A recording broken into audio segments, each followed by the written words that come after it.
Mas Ijang, Yes. Neng Dia, Iya, Mas. diskursus nasional tentang perekonomian Indonesia lagi seru-serunya. Satu, indeks harga saham gabungan kita sempat kebakaran merah, terkoreksi tajam. Yang kedua, nilai tukar rupiah kita mencapai 17.800. Anjlok ya. Anjlok. Dan yang saat ini sedang cukup hebat juga dipertengkarkan soal ekspor satu pintu. Oh, PT DSI ya. Betul, apa kepanjangannya? PT Danantara Sumber Daya Indonesia. Yes. Ini lagi menjadi pembicaraan serius baik di kalangan akademisi, praktisi, dan juga pemerintah sendiri. Nah, coba ya kita diskusikan. Kita diskusikan ya. Ini juga salah satu penebusan janjinya Ngutik nih ya. Oh iya. Karena yang Kemarin itu kan kita belum dapat detailnya ya. Betul. Sekarang kita bahas nih ya, Oke. khusus terkait dengan PT DSI ya. Tapi sebelum itu saya mau menyapa dulu terlebih dahulu ini sahabat Ngutik dan juga pemirsa Sinpo TV. Assalamualaikum warahmatullahi wabarakatuh. Halo sahabat Ngutik dan juga pemirsa Sinpo TV. Salam sehat, salam bahagia, salam Ngutik. Kembali, ayo kita ngulik politik. Oh yeah.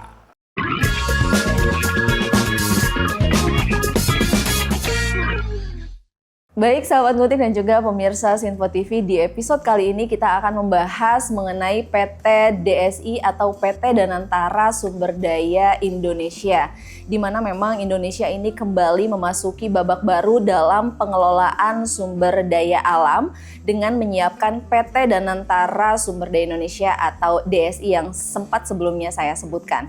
Ini merupakan sebuah lembaga besutan pemerintah yang disebut akan memperkuat kontrol negara terhadap ekspor komoditas unggulan negara. Tujuannya ini terdengar cukup besar, yaitu menghentikan kebocoran devisa, memperkuat kontrol negara hingga memperkuat posisi tawar Indonesia di pasar global. Namun di saat bersamaan ini muncul sekali banyak pertanyaan, apakah PT ini atau tempat ini seperti itu benar-benar bisa jadi solusi atau justru eksperimen ekonomi yang beresiko. Untuk membahas topik ini tentu saja dua teman diskusi saya sudah ready di studio Ngutik yaitu udah banyak nih bahannya nih. Udah banyak ya.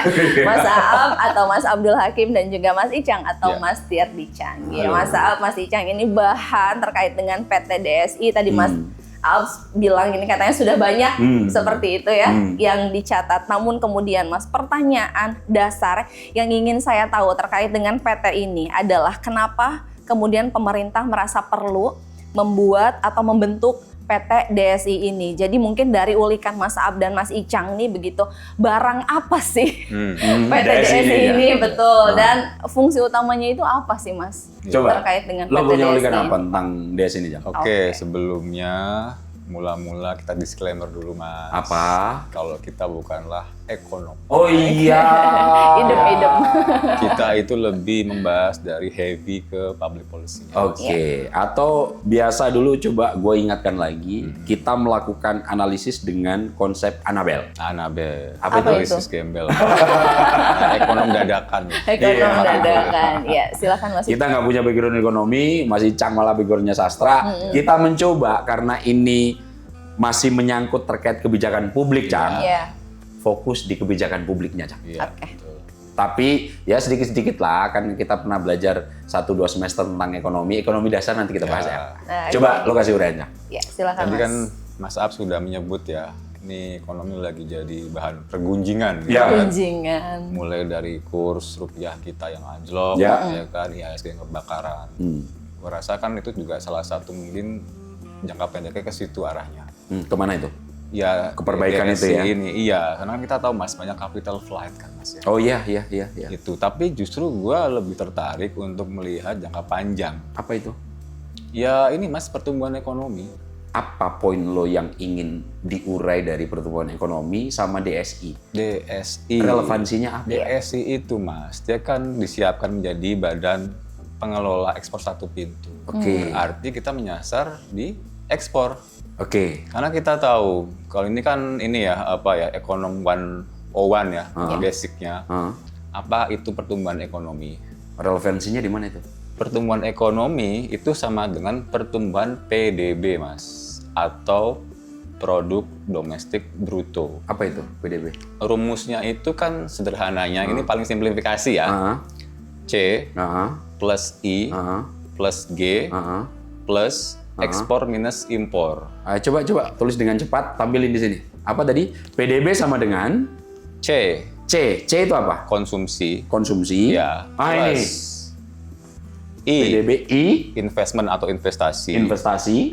G itu government spending alias belanja pemerintah. Oke. Plus X minus M, di mana X itu adalah ekspor, Ah. M itu impor. Relevansi atau linearnya dengan DSI apa? Selama ini Mas, setahu gua ya, nanti Mas bisa tolong mungkin angkanya Coba ya. di situ ya. Kita Selalu itu heavy-nya di beratnya itu C sama I. Oke, konsumsi. Konsumsi dalam Konsumsi negeri dan investasi ya. Iya. Konsumsi itu apa namanya ya? Kalau kita deder sederhana itu apa bentuknya, Cak? Spending, belanja, kita keluar uang sehari-hari itu masuk ke situ, Mas. Ya semua masuk. Beli sabun, Belanja, beli odol, traveling, traveling. semuanya. Oh, itu masuk di situ. Masuk Beli situ. kereta api dan tiket kereta, semuanya di Ya situ kan, ya. PDB kan definisi gampangnya adalah jumlah total barang dan jasa yang beredar di Indonesia dalam waktu setahun. Oke. Kita spend itu Oke. produk, barang, jasa masuknya ke konsumsi. Konsumsi, oke. Investasi, investment ya bisa PMA ya, penanaman modal asing maupun PMDN Oke. dalam negeri. Government spending, belanja pemerintah, negara kayak MBG gitu kan. Nah, di ekspor ini Mas, meskipun kita selalu surplus, tapi angkanya kan juga seingat gua nggak terlalu besar Mas. Oh iya, iya. Di 2, sekian Tapi persen kita, kalau nggak salah. tapi kita juga memang selalu lebih tinggi ya, kalau nggak salah ya. Ya selalu surplus Mas, nggak, ya udah berapa tahun ini nggak pernah defisit lah bisa Iya. dibilang. Nah, gua ngelihatnya pemerintahan Pak Prabowo ini mau menyasar untuk meningkatkan di X-nya ini Mas. Karena selama ini kan itu ya meskipun kita selalu surplus, tapi sepertinya kan dengan data kebocoran itu Mas, potensinya masih bisa lebih naik lagi. Oke. Jadi muaranya itu ke pertumbuhan ekonomi. Oh, jadi sebetulnya ya untuk pengetahuan awam kita, Ya, cara menghitung pertumbuhan ekonomi itu dilihat dari PDB ini. PDB. Nah, tahun 2025, laporan di tahun 2026, kalau nggak salah kan, pertumbuhan ekonomi angkanya di 5,61%. Ya. Nah, berarti itu tinggal membandingkan PDB 2025 dengan 2024, begitu? Betul. Berarti konsumsi ditambah investasi, ditambah pengeluaran negara, spending government itu ya, belanja negara, ditambah ekspor dikurangi impor, itu nanti akan bisa kita jadikan rujukan cara ngitung pertumbuhan ekonomi. Gitu. Betul. Oke. Kalau dibanding tahun lalu meningkat, PDB-nya berarti pertumbuhan ekonomi meningkat. Oke. Kalau turun berarti minus kan gitu. Mas. Oke. Itu gampangnya seperti itu. Oke. Nah kan gue ngelihat kalau investasi ya kita lumayan memang, tapi kan itu mungkin ya secara timeline agak panjang Mas untuk membenahi iklim investasi. Oke. Itu lebih rumit karena struktural Mas ya, nggak bisa setahun 2 tahun. Ya mungkin dalam window yang lebih dekat perbaikan di sektor ekspor ini. Oke. Ini Jang, gue udah selesai untuk ngulik terkait dengan angka-angka ini. PDB gua nukil untuk tahun 2025. Laporan yang sudah dipublish oleh pemerintah, PDB Indonesia tahun 2025 itu mencapai 23.821 triliun, Cang. Oke. Kemudian kalau kita iris dengan rumus lo nih sederhana untuk ngitung PDB secara keseluruhan. Bukan rumus gua Mas, ini rumus umum. Oh iya, rumus umum. Dan ini rumus paling sederhana aja. Meskipun nanti kalau sebetulnya kita coba hitung-hitung nanti seperti apa komposisinya. Iya. Ternyata, Jang, PDB kita konsumsi menjadi kontributor terbesar. Yes, betul. Ini gue lihat angkanya 53,88%. Separuh lebih ya. Angka mutlak untuk rupiahnya 12.834 triliun. Memang selama ini memang dikenal Mas, Indonesia ini masyarakatnya doyan belanja. Oh, doyan iya. konsumsi lah, drive-nya dari Konsumtif konsumsi. ya. Pantesan ya. Betul. Kan kemarin sudah kita sempat singgung itu. Indonesia adalah negara dengan tingkat jumlah penduduk terbesar nomor 4. Ya. 1 India, Iya. 2 Cina, Cina. Amerika Serikat, dan Indonesia. Jadi pangsa. Tapi kalau kemudian kita bandingkan dengan salah satu di antara 2 dengan jumlah penduduk terbesar di dunia, Jang, Iya. Cina, itu PDB-nya Pendorongnya kalau Cina bukan dari konsumsi, bukan dari konsumsi ya? ekspor, Mas. Nah, Yang mirip kita justru Amerika Serikat. Amerika Serikat. Konsumsinya bahkan 60%-an kalau nggak salah. doyan belanja juga ya. Sangat hyperkonsumtif istilahnya. Iya, mirip-mirip kita itu. Tapi itu akan menjadi penopang terbesar. Nah, ternyata 53,88%, Jang. Angka kedua untuk investasi itu angkanya di 28,77%, Jang. 28,7. Investasinya. Oke. Nah, itu kalau angka mutlaknya 6.853 triliun. Itu ini ya, gabungan dari PMA dan PMDN berarti. Betul. Dan tidak hanya 2 sektor ini, investasi-investasi yang lain juga digabungkan. Oke. Nah, tapi secara sederhananya dari penanaman modal asing dan penanaman modal dalam negeri atau PMA dan PMDN itu sudah include di dalamnya. Oke. Nah, yang agak cukup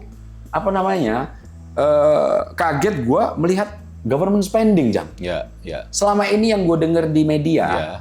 ini adalah tulang punggung penyokong pertumbuhan ekonomi 5,61%. Iya, dibilang kemarin gara-gara MBG ini jadi melonjak gitu. Padahal presentasinya dari akumulasi secara keseluruhan dari rumus ini cuma 7,53% loh, Cang. Orang ini master kecoh dengan kenaikan persentase 20 sekian persennya. Oh, jadi presentasinya year on year-nya memang Iya, tinggi. tapi agregat rasio terhadap PDB-nya masih 7,9%. Tuh. Kalau kita hitung secara angka mutlak rupiah 1.793 Iya. triliun. Belum 10%, Pak. Belum 10%. Ekspor kita itu 22,85%. Oke. Memang tinggi dibanding impor kita. Iya. 20,54%. Ada surplus di situ plus 2,31%. 2,3% berarti. Iya, ya. 2,3%. Nah, kalau kita lihat struktur ini, concern gua ternyata government spending tidak punya kontributor terlalu tinggi kalau angka mutlak secara keseluruhan PDB. Iya. Tapi karena presentasi pertumbuhan year on year-nya Naiknya itu tinggi, sekali. itu dianggap sebagai yang yang digaung-gaungkan ya. Iya. Kalau kita iris angkanya cuma nggak sampai 10%, 7,5 ya. Betul. Nah, pertanyaan gua sekarang, ini relevansi dengan DSI apa? Nah itu tadi, Mas. Karena misalkan investasi, Mas ya. Sudah dibahas waktu itu. Untuk mencapai 8%. Itu butuh paling tidak tambahan 9.000 triliun. Oke. Tambahan investasi. Tambahan investasinya ya. Sementara kita tahu kan, ini kan lagi lesu ya, ekonomi global terutama. Mungkin agak sulit di situ. Investasi angkanya sekarang baru 6.800 triliun, Jang. Ada nanti ke depan selama 5 tahun, harus ada tambahan 9.000 triliun, Mas. Untuk mencapai 8%. Dan itu kan butuh waktu ya. Ya. Jalannya sangat panjang. Yang mungkin bisa jadi window dekat sekaligus tadi itu untuk menackle problem IHSG yang lagi kebakaran, dolar yang lagi ngamuk itu, Mas, dengan meningkatkan ekspor. Oh, jadi gini ya. Gue jadi kepikir nih, Jang. Mungkin ya saat ini kan Pak Prabowo di pertumbuhan ekonomi targetnya berapa? 8% Ya, di 2029. Tapi kemarin pas di pidato Pak Prabowo terkait dengan kerangka ekonomi makro dan pokok-pokok kebijakan fiskal untuk target ekonomi itu di 2027 maksimal 6,5%. Kalau nggak salah. 5,8 Ya. rentangnya sampai targetnya 6,5. Nah, mungkin ya di sini ini di investasi mulai diperbaiki. Itu, Cang, Satgas the bottlenecking cukup masif itu diskusinya untuk mengurai persoalan-persoalan investasi. Itu disiarkan langsung loh. Betul. Nah, di sektor ini ternyata gue punya relevansi dengan keterangan lo yang barusan. Di ekspor, inilah kemarin di pidato Pak Prabowo, kerangka ekonomi makro dan pokok-pokok kebijakan fiskal, ada 2 persoalan serius yang sedang mau diurai. Satu, lo sudah sebut, capital flight. Ya. Yang kedua adalah praktik-praktik yang seharusnya pendapatan SDA strategis kita itu masuk ke negara, itu menjadi hilang. Potensinya kalau nggak salah kemarin 150 miliar US dollar, 5,6 kuadriliun kalau dirupiahkan.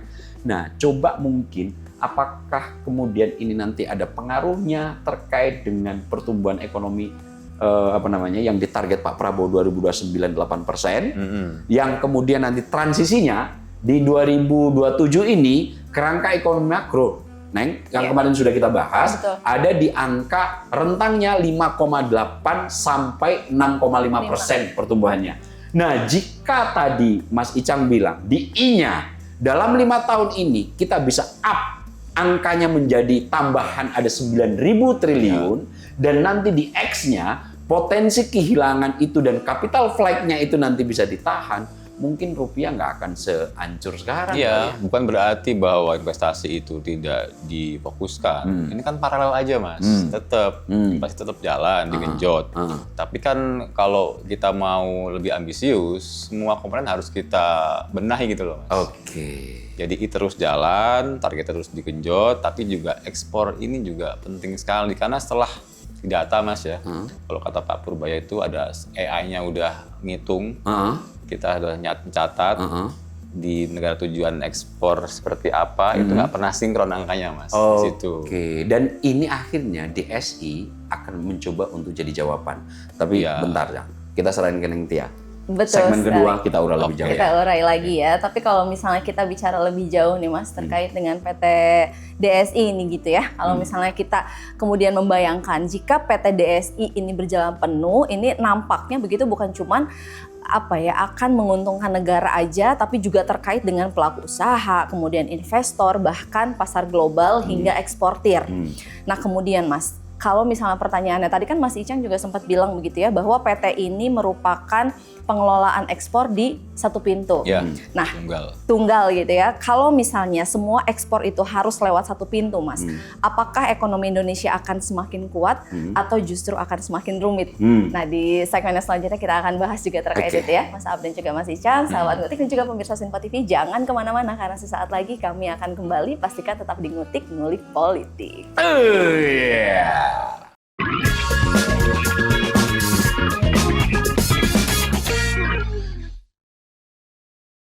Sahabat Ngutik dan juga pemirsa Sinpo TV, kembali lagi di Ngutik, ayo kita ngulik politik.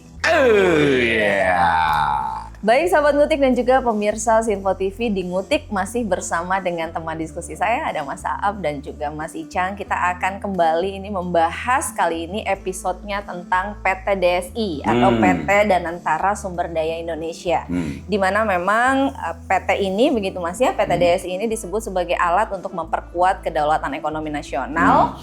Negara juga ingin lebih kuat mengontrol sumber daya alamnya sendiri seperti itu. Tadi kan sudah diurai nih dari ulikannya Mas Icang terkait dengan barang apa sih PT DSI ini begitu. Nah kalau dari ulikannya Mas Aab terkait dengan PT DSI ini dan sebetulnya fungsi utama dari PT DSI ini itu apa sih Mas? Nah coba sebelum kita atau gua mengurai tentang PT DSI sesungguhnya, coba tampilkan lagi tadi untuk rumus cara menghitung ekonomi pertumbuhan ekonomi tentang PDB. Nah, ini ya dari PDB ini kan tadi Mas Icang sudah memberikan banyak uraian tentang bahwa PDB kita tahu pemerintahan Pak Prabowo Subianto ini ingin pertumbuhan ekonomi di 2029 angkanya di 8%. Karena dengan angka pertumbuhan itu maka Indonesia akan bisa lebih firm dalam mengelola lolos dari middle income trap. Nah, itu terutama sih. Lolos kalau bahasa sederhananya middle income trap itu jebakan kelas menengah, Mas. Biar nggak stuck gitu ya. Biar nggak stuck. Nah, di sini artinya ini butuh 9.000 triliun. Saat ini di sini, Cang, gue melihat berbagai upaya telah dilakukan termasuk Satgas The Bottlenecking itu yang dipimpin oleh Menteri Ekonomi sebagai ketua, tapi Pak Erlangga ya. Tapi untuk teknisnya dipegang siapa? Pak Purbaya. Pak Purbaya sebagai Menq, dan itu semua diskusinya sudah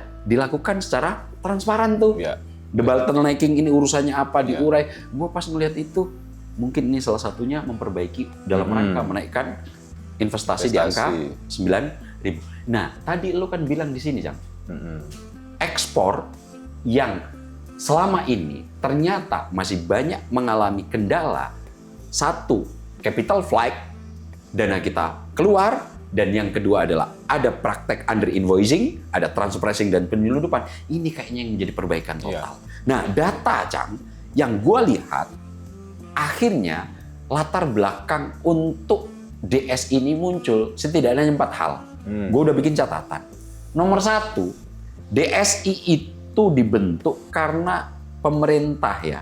Gue lihat Pak Prabowo itu menilai ekspor komoditas SDA kita yang sifatnya sangat strategis itu masih menyimpan kebocoran cukup luar biasa. Lo tadi di segmen pertama kan udah menyimpan tuh. Pak Purbaya sudah melakukan lewat metode AI, kemudian survei langsung, nge-track langsung di... Itu banyak yang nggak sinkron datanya. Banyak. Akhirnya itu disimpulkan ada potensi kebocoran yang dalam konteks ekspor kita itu nilainya per tahun 150 miliar US dollar. Ini argumentasi pertama. Yang kedua, kayaknya Jang, capital flight kan kemarin masih ingat nggak? Pak Prabowo kita singgung pidatonya membandingkan data ekspor dan impor selama 22 tahun terakhir. Nah, selama 22 tahun terakhir itu ada surplus ekspor kita nilainya mencapai 436 miliar US dollar. 22 tahun itu. 22 tahun. Ya. Dan sekitar 343 miliar US dollar dari keuntungan. Ini data catatan resmi nih, Jang. Bukan lagi potensi ini. Itu tidak tinggal di dalam negeri. Yang tinggal hanya berapa? Dari 22 tahun itu. Hanya 93 miliar US dollar. Bayangkan, dari keuntungan ekspor impor kita yang nilainya 436 miliar, capital flight kita, kalau bahasa Pak Prabowo, outflow of national wealth, itu mencapai 343 miliar. Ini seandainya mereka mau parkir dulu di dalam negeri untuk penggerakan ekonomi kan cukup luar biasa. Mungkin rupiah kita juga nanti bisa ditahan, angkanya nggak sampai babak belur ketika ada spekulasi yang dilakukan pihak-pihak tertentu kan, Jang? Nah, itu yang kedua. Yang ketiga, benar kata pembukaan Neng Tia tadi, kontrol negara. Kita tahu, Jang, ini yang menjadi perdebatan nih. Kita ini pasar bebas atau kontrol negara nih. Itu kenapa gue bisa memahami Pak Prabowo kemarin pas ketika pidato KEM dan PPKF itu menyitir pasal 33. Nanti kayaknya ada segmen khusus untuk bahas ini, Jang, tentang apakah kita ini pakai ekonomi kerakyatan yang sosialis itu atau liberal murni yang kemudian nggak ada monopoli. Nah, ini yang nanti akan kita diskusikan segmen khusus. Sebelum lo menimpalin, Jang, alasan keempat. Menurut gua, yang gua rangkum dari berbagai macam perspektif dengan kemampuan Anabel gua, itu mengoptimalkan penerimaan negara dan daya tawar ekonomi nasional. Pak Prabowo selalu ngomong tuh, barang mayoritas punya kita, tapi harga ditentukan oleh negara lain. Contohnya sawit. Pakai skema transfer pricing.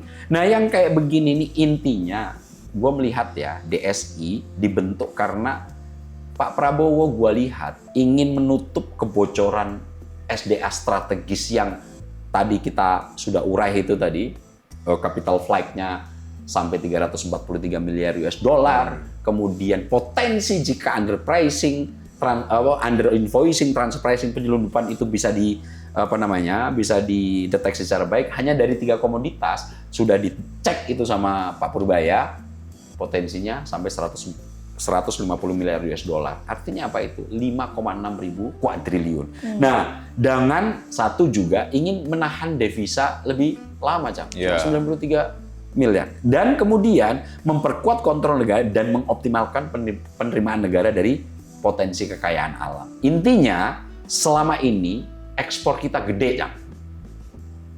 Akan tetapi manfaatnya belum sepenuhnya tinggal di dalam negeri. Dan karena itu menurut gua, ini versi gua nih, kayaknya DSI itu diposisikan sebagai alat untuk mengunci data, devisa, harga volume, dan penerimaan dari SDA strategis. Dan akhirnya Pak Prabowo di pidato itu juga pernah kita punya pengalaman itu, Jang. Dulu, Neng, bea cukai itu gara-gara salah satu menterinya lupa, nanti mungkin tolong urai Cang ya. Lagi sidak ke bea cukai.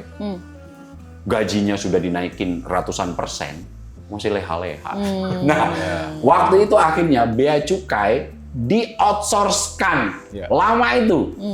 Puluhan tahun itu, Cang ya? 10 tahun. Belasan tahun ya? 10 tahun lebih. Pengalaman itu coba lo urai, Cang. Apakah DSI punya kemungkinan untuk melakukan itu? Ini pernah kita bahas sebelumnya. Udah agak lama waktu kita bahas cukai rokok. Betul. Kena waktu itu apa? Gua nggak ikut nih kayaknya. Iya, nggak ikut gue maaf. Coba gua refresh memori gua, Mas ya. Tadi yang menteri yang dimaksud itu Pak Ali Wardana namanya, Mas. Oh, Menteri era Orde Baru ya? Menkeu Orde Baru tahun 70 awal, itu Pak Ali Wardana. Jadi ceritanya itu pas zaman beliau ada penyelundupan besar baterai, Mas.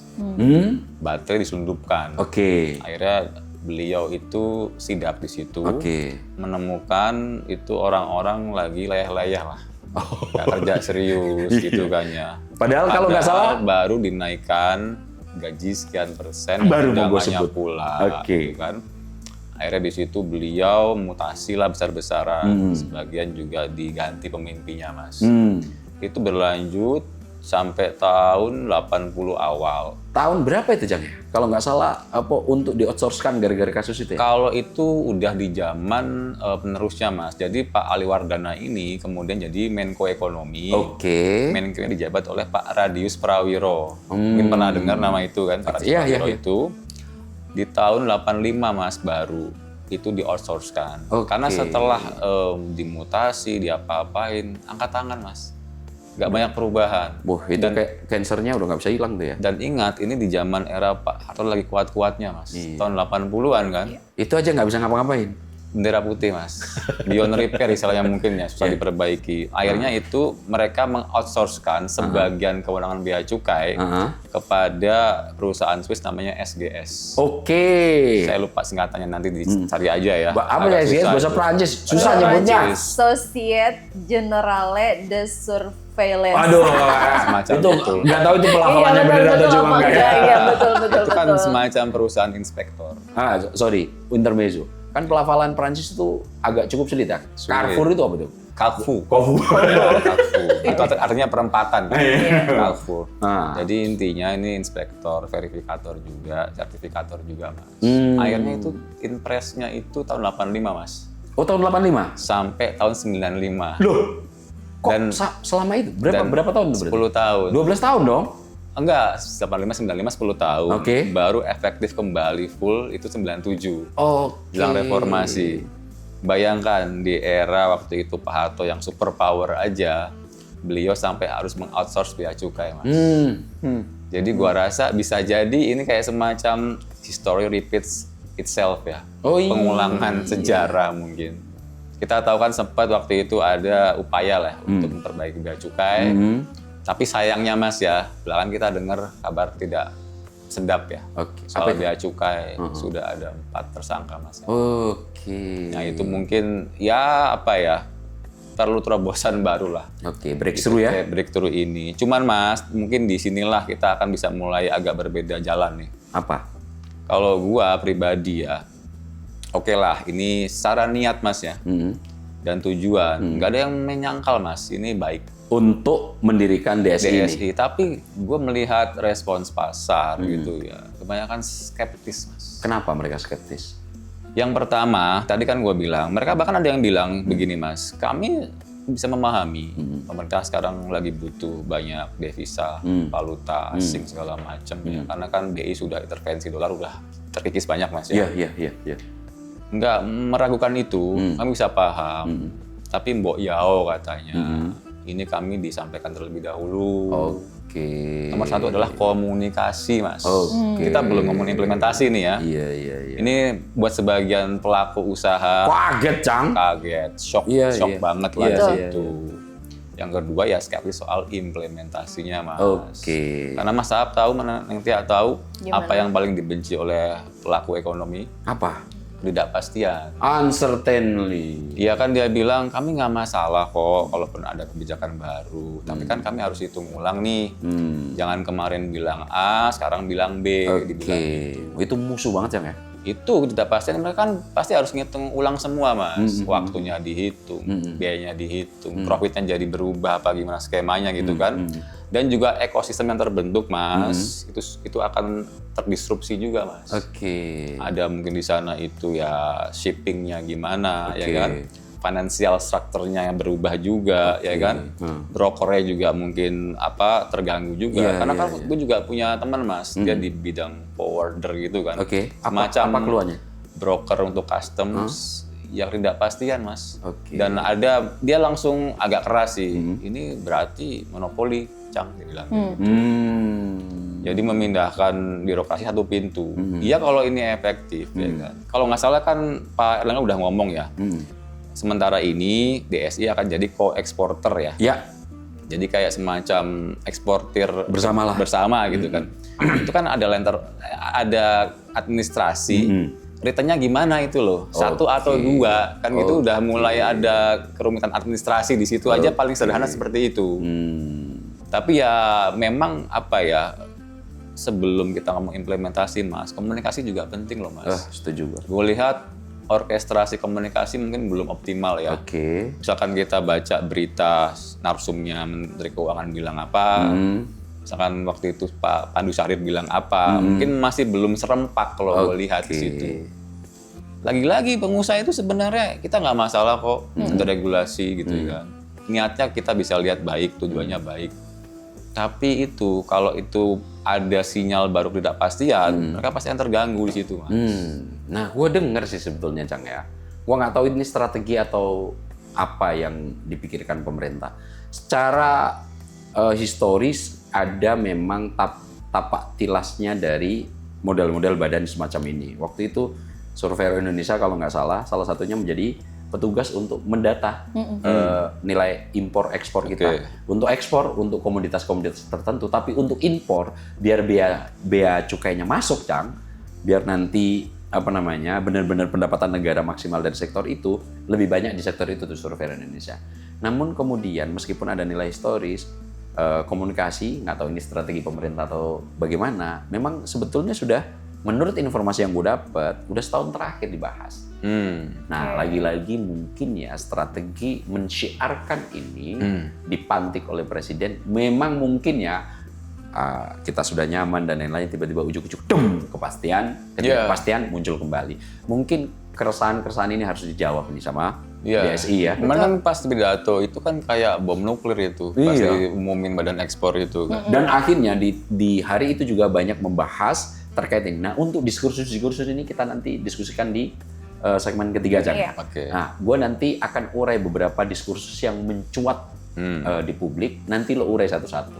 Oke. Mas Ab, Mas Icang, bisa nggak ya kalau misalnya kita katakan seperti ini? Artinya begitu, pembentukan PT DSI ini rasanya bisa dikatakan sebagai terlalu terburu-burukah begitu, karena memang PT DSI ini saat ini tengah menjadi diskursus pro dan kontra itu muncul seperti itu. Bahkan ini rasanya kalau misalnya kita mendengar begitu ya, tadi juga sempat ngobrol nih sama Mas Icang, kritikan justru yang muncul cukup masif nih, cukup banyak begitu. Salah satunya adalah saat memang jalur ekspor ini dipusatkan dalam satu lembaga besar. Nah, munculnya itu kekhawatiran tentang monopoli, kemudian sentralisasi kekuasaan hingga potensi politisasi ekonomi. Nanti kita akan bahas terkait ini di selanjutnya ya, Mas Ab dan juga Mas Icang, sahabat Ngutik dan juga pemirsa Sinpo TV, jangan kemana-mana karena sesaat lagi kami akan kembali. Pastikan tetap di Ngutik, ngulik politik. Oh yeah.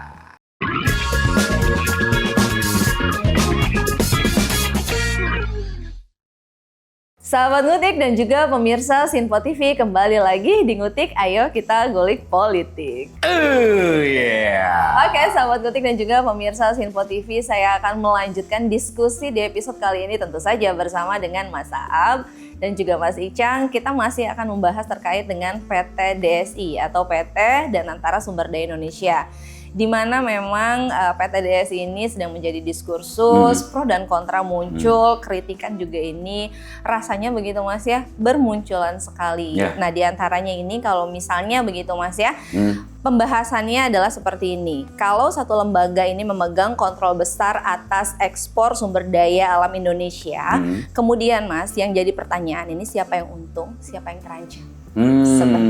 Silahkan Mas Oke. Ahmad atau Mas Icang, boleh diurai ulikannya. Kalau di segmen pertama tadi kita mencoba untuk menghubungkan Iya. pembentukan DSI dengan persoalan makroekonomi nasional, Jang. Kita kaitkan dengan pertumbuhan target 8% pemerintahan era Prabowo Subianto. Nah, ketika kemudian kita akan membahas secara lebih detail tentang DSI itu seperti apa, nah di sini baru kemudian keluar tuh, Cang, pro kontra dan bagaimana implementasi selalu dan menjadi ulangan pembahasan kita, devil in the detail. Jalan ke neraka itu selalu diaspal oleh segudang niat baik. Nah, terkait itu akhirnya gue mencoba untuk melakukan analisis isi media, Cang, terkait dengan diskursus apa yang melingkupi pembentukan PT Danantara Sumber Daya Indonesia ini. Secara tadi lo sudah bilang, makro niatnya nggak ada yang menyangkal, Cang. Potensi hilang kekayaan negara dari sumber daya alam strategis 5,6 kuadriliun. Praktek capital flight kita, ekspor kita sudah dilakukan, surplus sudah terjadi, duitnya nggak ada di dalam negeri. Itu juga sudah kita bahas. Nah, sekarang detail pelaksanaannya. Gue mencatat, Cang. Yang nomor pertama, diskursus sekarang yang cukup luar biasa terjadi, baik di kalangan akademisi, praktisi pengusaha, dan juga pemerintah sekaligus sebagai nanti operate dari kebijakan ini, soal isu ekspor satu pintu dan potensi monopoli negara. Ini diskursus paling besar dan kerap kali kalau gua lihat terkait dengan pembahasan DSI ini muncul. Lu punya catatan nggak? Itu gini Mas, yang sudah ada itu adalah sentimen awal mungkin ya. Oh iya. Di sawit Mas. Kenapa di sawit? Harga TBS-nya itu, yang buah segarnya itu drop 50% Mas. Sekarang? Iya. Oke. Tapi memang sempat ditendangkan oleh Pak Wamintan ya, karena kan sempat ada juga waktu itu isu bahwa nanti PDSI akan mengambil keuntungan dari situ. Oh, sudah dibantah gua, itu. Apa bantahnya, Cang? Tidak. Iya, sepengetahuan gue juga, Tidak informasi ada yang gue katanya. PT DSI ini nanti mirip-mirip Surveyor Indonesia ini tidak akan ngambil margin di situ. Iya, tapi lagi-lagi ya ini kan kerangka besarnya Mas ya. Kita belum bisa melihat dengan jelas isi peraturannya seperti apa. Oh iya. Gue sempat lihat ada draftnya Mas beredar di media. Apa yang lo bisa baca? Ya memang ke arahnya jadi trader tunggal Mas. Padahal, Cang ya, ini kan sehari lagi akan berlaku loh, Cang. Iya besok ya, tapi kan Tanggal ini, 1 loh ya. itulah timelinenya pun belum jelas sejelas itu.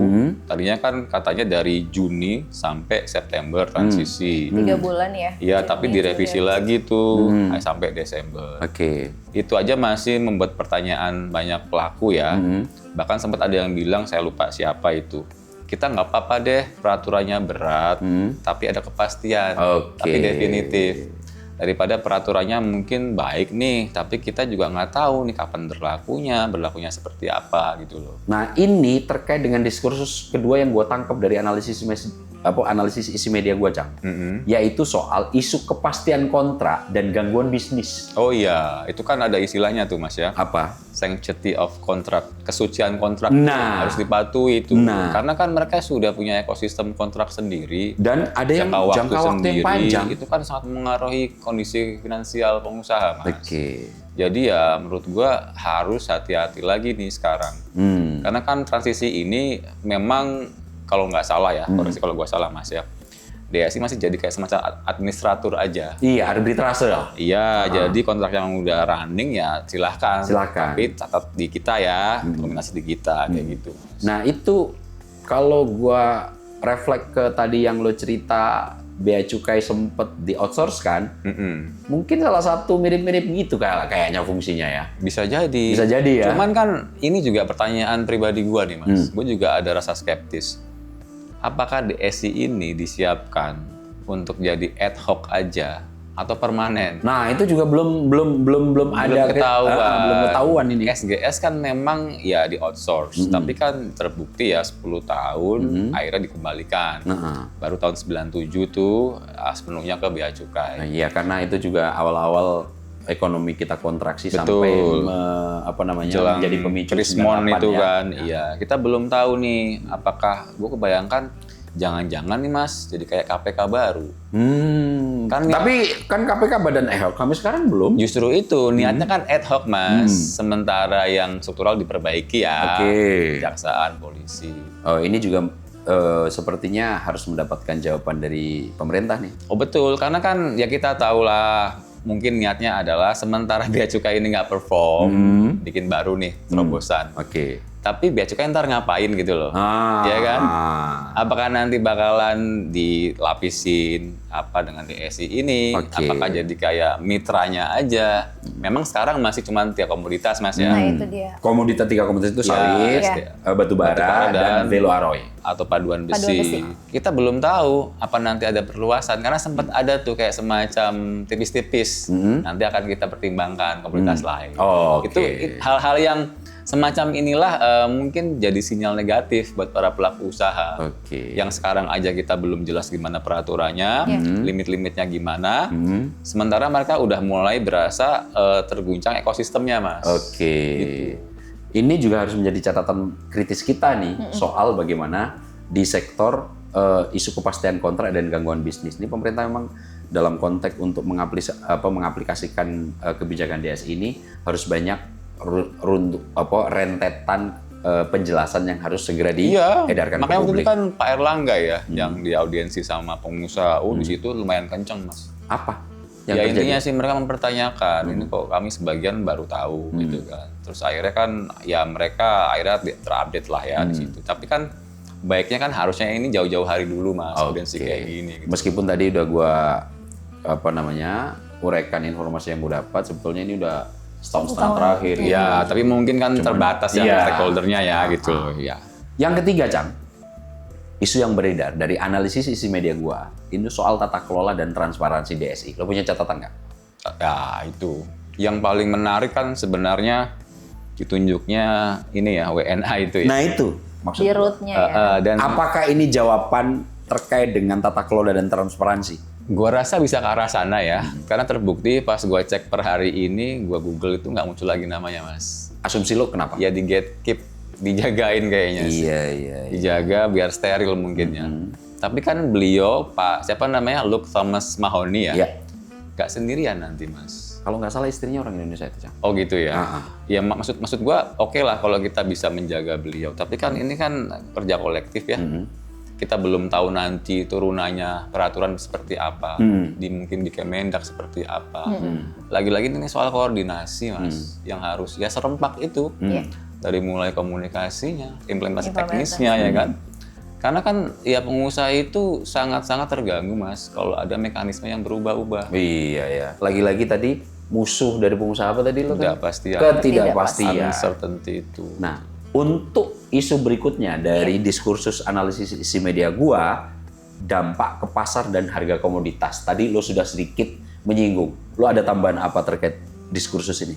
Yang harga komoditas itu, Mas? Iya, dampaknya ke pasar dan terkait dengan harga komoditas. Karena kan gini ya, batu bara, paduan besi, ya itu kan benda mati, Mas ya. Sawit kan itu kan nggak bisa lama-lama nunggu. Kalau misalnya, ya kita nggak tahu, niatnya itu kan biar satu pintu, biar lebih praktis. Tapi kalau ternyata government-nya itu di situ tata kelolanya mungkin ya agak overwhelm, bisa melambat, sawit kan butuh timeline yang jelas, Mas. Oh iya, dan itu komoditas terbesar kita loh. Iya, nanti kalau busuk gimana? Kalau kualitasnya turun gimana? Nanti jangan-jangan yang mengambil manfaatnya justru Malaysia, Mas. Nah, era transisi ini ternyata PR serius yang harus segera dilakukan oleh pemerintah sebagai pengambil kebijakan. Ini memang harus lebih prudent lah untuk Harus melakukan ini. lebih rigid lagi, Mas. Nah, itu. untuk dua isu yang menjadi diskursus, Neng, Ya. dari analisis gua, dari sisi pemerintah, argumentasi yang dipakai untuk mengeluarkan kebijakan adanya PT DSI sebagai pintu tunggal untuk ekspor. Ya. Isunya itu adalah yang nomor satu, soal isu under invoicing, transfer pricing, dan penyelundupan. Tadi sudah banyak kita bahas. Nah, isu yang terakhir itu soal sisi seberang dari monopoli, Jang, yang dikritik bahwa yang paling menyeruak ketika Pak Prabowo pidato soal pasal 33 Undang-Undang Dasar 45. Nah, tadi di segmen kedua sudah sempat kita nukil, kayaknya nanti untuk membicarakan topik sebetulnya kiblat atau madhab ekonomi yang kita anut ini, kiblat dan madhabnya kemana? Ini bisa panjang nih, Mas. Itu bisa panjang. Kita aja kalau diskusi bisa panas kan soal pasti. ideologi itu kan. Lu sama gua bisa bantah-bantahan. Nanti kita on cam kan, tapi kita nanti bahas dalam sesi khusus soal apakah Indonesia itu harus pakai sistem kapitalisme liberal murni ataukah memang kembali ke pasal 33 sebagai bentuk untuk yang menyangkut hajat hidup orang banyak kita harus monopoli. Nah, ini dua interpretasi yang sedang berhadapan-hadapan dan berseberangan nih, Cang. Nah, ini mungkin nanti diskursus salah satunya yang menyeruak tentang DSI itu soal itu. Nah, lo punya catatan lain dengan diskursus selain yang gua urai dari analisis media gua? Sedikit deh yang tadi yang terakhir kali soal pasal 33. Oke, apa catatan lo? Meminjam mungkin ini ya tanggapan dari Pak Dahlan Iskan. Apa beliau bicara? Ya kalau ini mungkin lebih dari sisi optimismenya. Ya bisa dibilang dengan dijatuhkannya bom. Kalau menurut Pak Dahlan Iskan itu bom, Mas. DSI ini bom yang ya kan meledak gitu. Kenapa harus diturunkan bom? Ya itu bisa jadi ini Pak Prabowo jadi presiden pertama Indonesia yang mengamalkan pasal itu. 33. Dibilang seperti itu. Itu sisi optimisnya, Mas ya. Iya. Tapi ya kita kalau mau skeptis itu kan wajar ya. Karena ya kita tahu lah ya yang namanya on paper itu bisa ideal banget, Mas ya. Tapi pelaksanaan ini. Dan apalagi Jan ya, pelaksanaan selama puluhan tahun terakhir ini pasal 33 itu tidak menjadi diskursus sama sekali loh. Iya betul. Karena kan kita take for granted aja ya, udah wajar aja gitu kan. Gue berapa kali kan sama lo berdebat ya, jadi jangan-jangan kita nggak boleh jual air dong kalau kayak gitu. Nah itu, ya kan? Karena itu monopoli negara itu. Iya. Dan gue sama lo kan sedikit berbeda soal itu ya. Iya. Kalau lo kan mungkin agak lumayan sosialis lah. Ya semacam itulah. Kalau gue masih ada dikit-dikit libertariannya. Nah, gitu. Ya. Dikit-dikit aja tapi. Jadi tapi memang di sektor-sektor tertentu, gue sih lebih menyukai bahasa Pak Prabowo sebagai ekonomi jalan tengah. Ekonomi kerakyatan, di satu sisi yang menyangkut hajat hidup orang banyak, memang negara intervensi itu bagi gue wajar. Negara tidak boleh diberlakukan hanya sebagai watchdog dalam libertarian asli. Negara hanya menjadi penjaga anjing penjaga, bagi gue nggak rasional untuk sektor-sektor yang sebetulnya ini menyangkut hajat hidup orang banyak. Nah mungkin nanti kita akan diskusi khusus terkait masalah madhab ekonomi yang kita anut, Cang. Kalau founding father kita kan memang jalan tengah, ekonomi gotong royong atau ekonomi kerakyatan. Kalau bahasa Pak Prabowo-nya ekonomi Pancasila. Nah, menerjemahkan serta mendefinisikan serta menginterpretasikan ekonomi jalan tengah ini nggak tunggal nih.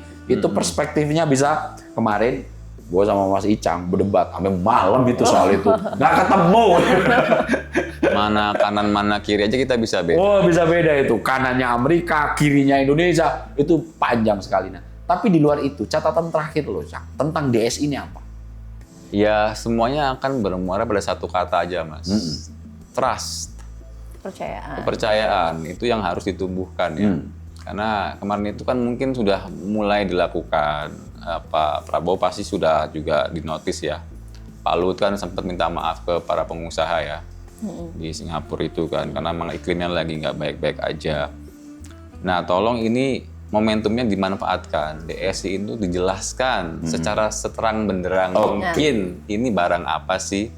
Kita aja harus kita akui, Mas, kita sendiri juga masih ada sumir-sumirnya ya. Banget. Kelak ini seperti apa, peraturannya kita baca, tapi kita belum yakin apakah itu draft yang benar apa enggak.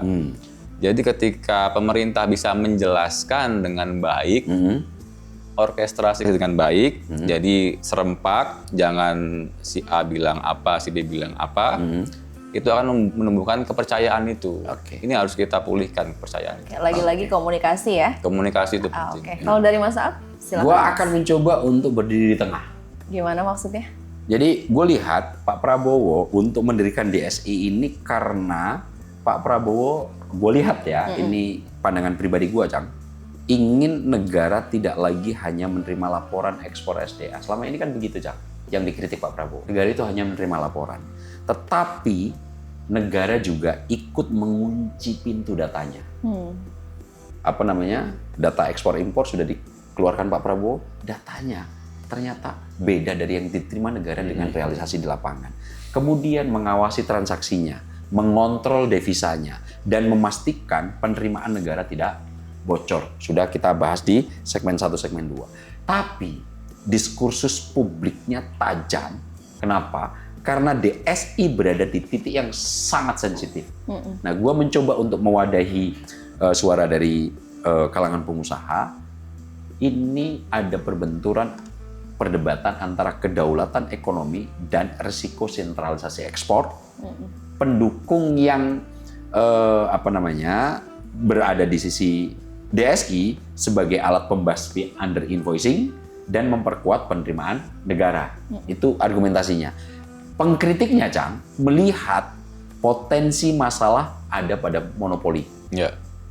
Kontrak bisnis, tata kelola, kepastian pasar, dan resiko munculnya rente baru yang bila pengawasannya tidak transparan, ini akan menyeruak.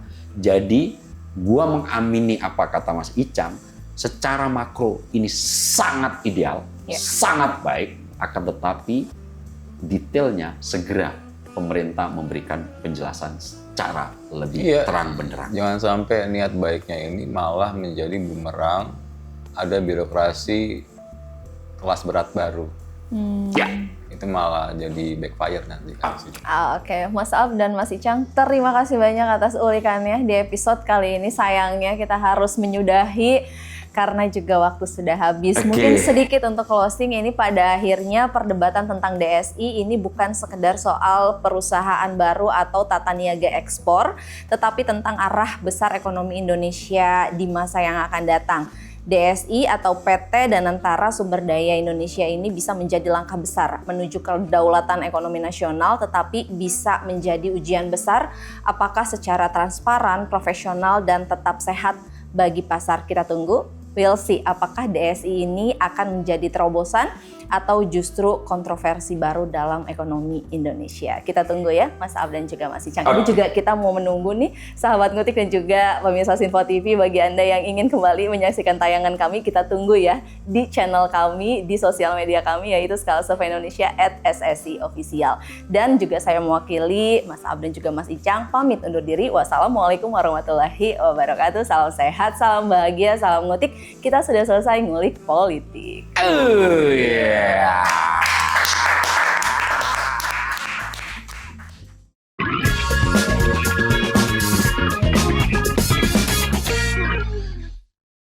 Berkolaborasi dengan.